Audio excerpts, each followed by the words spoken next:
Hello everyone, কেমন আছো তোমরা সবাই? আশা করছি ভালো আছো। তো দেখো, আমরা কিন্তু ঘুরতে ঘুরতে চলে এসেছি আমাদের পরের ডেস্টিনেশনে। আর আমাদের পরের ডেস্টিনেশন কিন্তু ছিল শঙ্করপুর সি বিচ।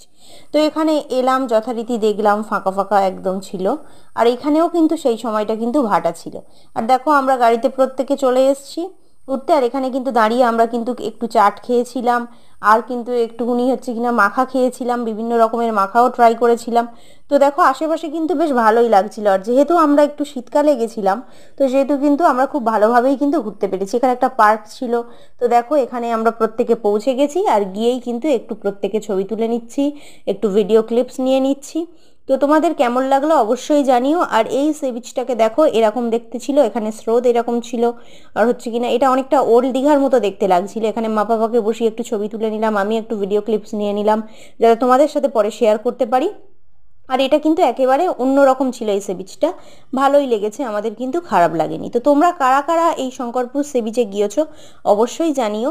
আর পরের ডেস্টিনেশন আমরা কোথায় গেছিলাম সেটা জানতে হলে কিন্তু আমার নেক্সট ভিডিওটাকে দেখতে হবে। যদি ভালো লেগে থাকে তাহলে please do like, share and subscribe my channel. আর প্রত্যেকে ভালো থেকো, সুস্থ থেকো।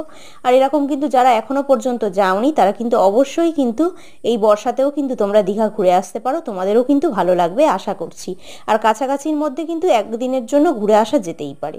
তো ভালো লাগলে একটা লাইক করে দিও। And thank you for watching.